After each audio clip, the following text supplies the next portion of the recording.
Hello, dear students. In previous yesterday's lecture, we studied the topics of some basic concept of chemistry, particular dietary and atomic theory. Some terminology also we did: atomic mass, molecular mass, what is formula mass, and our last topic in the yesterday lecture is the mole concept.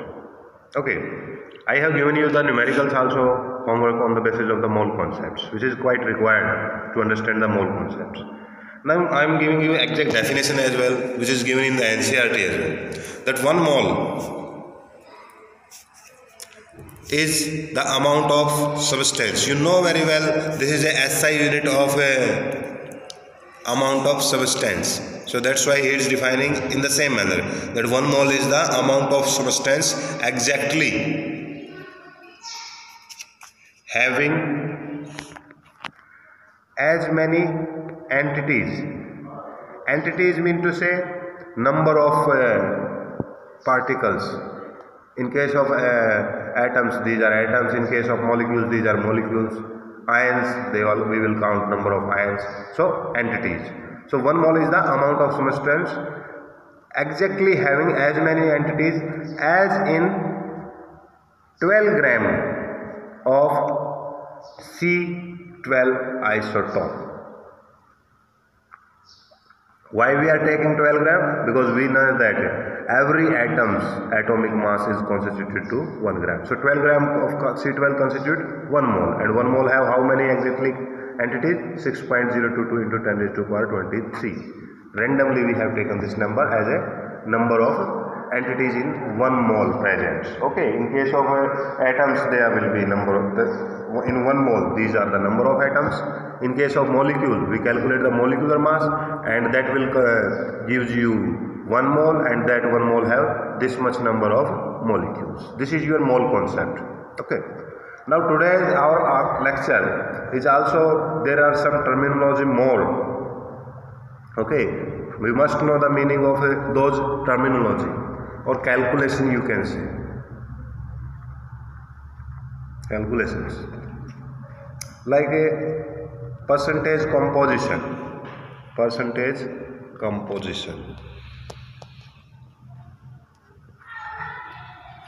Percentage composition mean to say calculate how much of a particular element is present in the form of mass in the whole molecule. Like suppose a molecule, any molecule we are taking, suppose we are taking glucose molecule C6H12O6.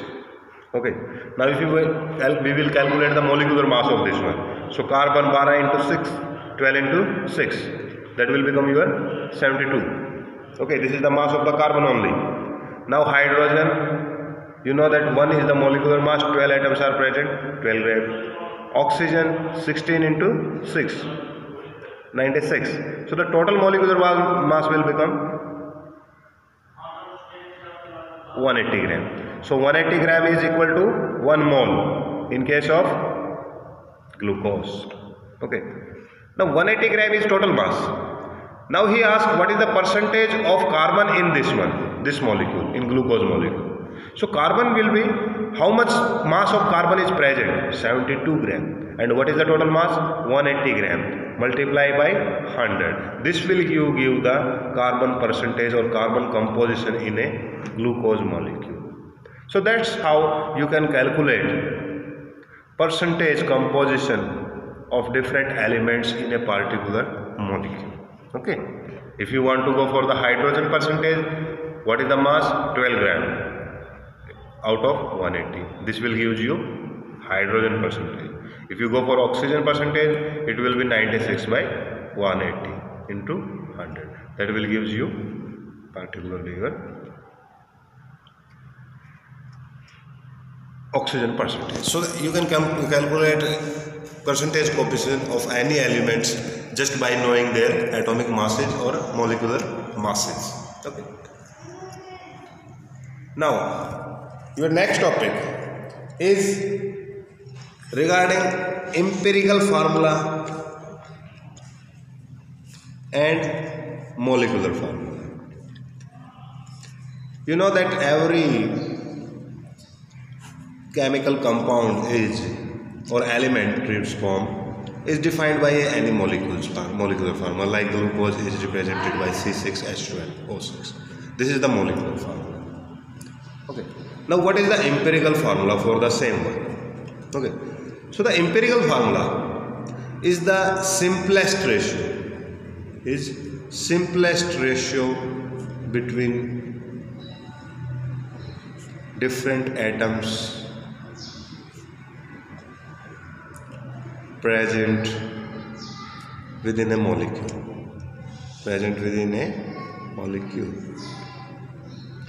This is your empirical formula. Suppose C6H12O6 is glucose molecule. What will be the simplest ratio between these? Which it is 1.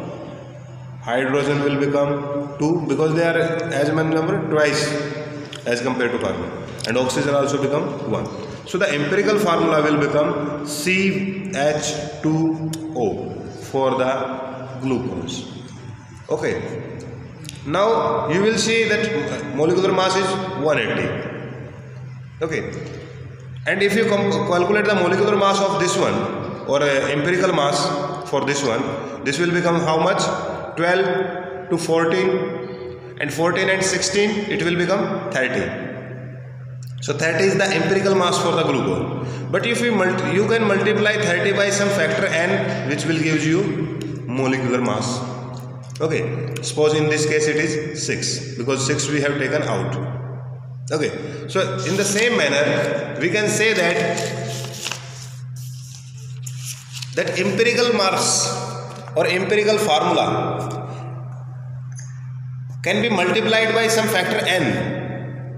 It will get converted into molecular formula. Okay, like in case of glucose we know that this is empirical formula, but if you multiply it with 6, it will get converted into molecular formula. Okay, the same is true for the mass. Empirical formula mass multiplied by some factor n will give you molecular mass. This is the terminology for the empirical formula. Okay, now the next terminology is your stoichiometry and stoichiometric calculations. Okay, stoichiometry is the balanced thing particularly. Suppose we are taking a chemical reaction, like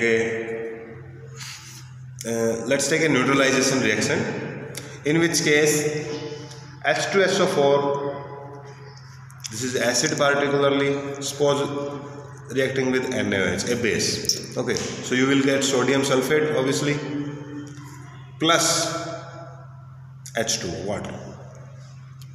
So first of all you have to balance. Sodium is present here too, so 2 particularly. Okay, now if you go for the hydrogen are how much present? 2 here, 2 here, 4. So this will become 2H2.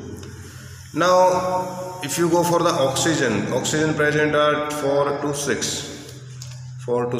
So this equation get balanced in this manner. Okay. Now what is the stoichiometric calculation? So first of all you must have a balanced chemical equation. So now you have to calculate how much amount is produced, how much. Like from a balanced equation you can calculate that if you have a sulfuric acid solution, then how much NaOH is needed to produce 36 gram of H2O. Suppose. Okay, this is 36 gram. If you calculate balance, you calculate the mass of this one. NaOH will molecular mass comes out 40. 40 into 2, 80 gram. So 80 gram of NaOH is able to produce 36 gram of water. Same you can calculate in respect of H2SO4 with respect to sodium sulfate, or H2SO4 respect with water. You can calculate the amount of sodium sulfate formed with the consumption of NaOH as well. Okay, but I relate this basic concentration with the how much water is producing here. Okay, so 80 gram of Sodium hydroxide is capable to produce 36 gram of water in case of when it is neutralizing the H2SO4 particularly. Okay, because in case of H2SO4 it needs 2 molecules. If it will be a monobasic acid, it will need only 1 molecule. So first of all, for doing stoichiometric calculation, we must have a balanced equation. Then we can calculate any amount of things, like how much you will say 20 gram of NaOH is able to produce water, how much amount. So you know that 80 gram is capable to form 36 gram. 1 gram will be able to form 36 by 80. 20 will gram for multiplied by 20. So 9 gram water, mean to say half molecules you will get. Okay. So these are the stoichiometric calculation. Next thing is terminology is limiting reagent. Limiting reagent. That is also an important thing. Limiting reagent is the, you can simply say, reactant which is present in lesser quantity. In lesser quantity. You can simple words. These are simple words.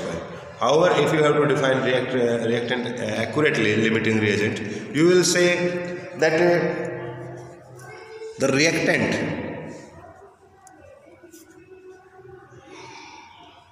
whose lack caused the reaction to stop or terminate, that is termed as your limiting reagent. Suppose we are taking another example, like in this case we are taking ammonia manufacturing. An example as well given in your book, sold example regarding this. So first of all, the first thing, in any calculation you are doing, first thing, always balance the equation. So if you balance the equation, this much is the balancing for this one. Okay. Now calculate the masses, these of them. Okay. So it will become 28 again. This will become 6, and this will become how much? Nitrogen 14, 3, 17. 17 to 34. So this is the ratio particularly. Mean to say 28 gram of nitrogen if you have and enough hydrogen, you will always get 28 gram will give you 34 gram of ammonia always. Same is true for the hydrogen. That 6 gram of hydrogen is capable. If another reactant is in enough amount, then 6 gram of hydrogen will give always 34 gram of the ammonia gas particular.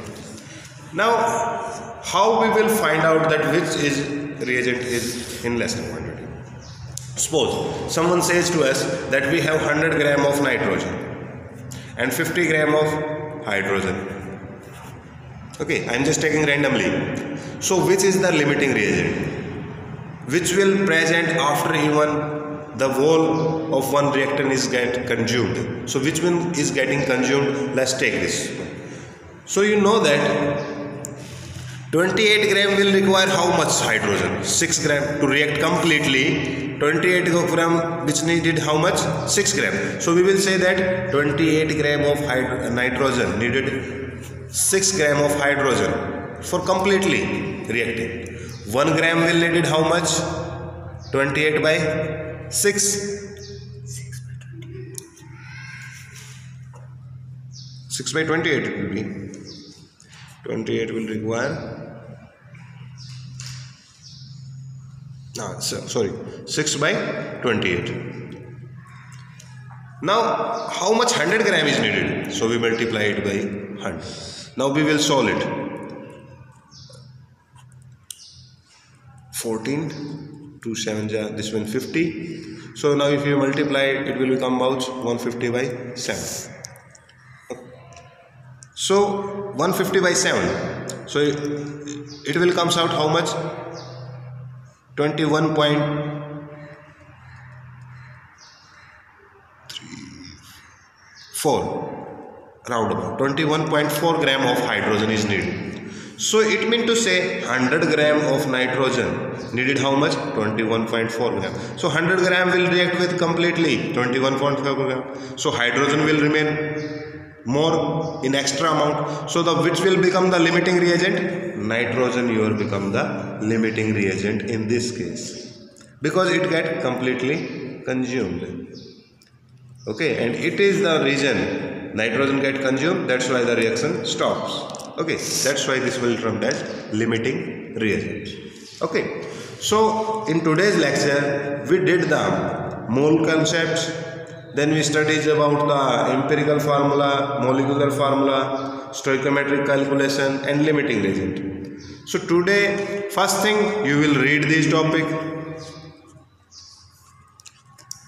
Second thing, on every concept we did today, whether it is limiting reagent, whether it is stoichiometric calculation, whether it is empirical formula, molecular formula, whether it is percentage composition, all are numerical concepts. Okay, so you will show at least 2 numericals on each concept, in your rough notebook. Thank you.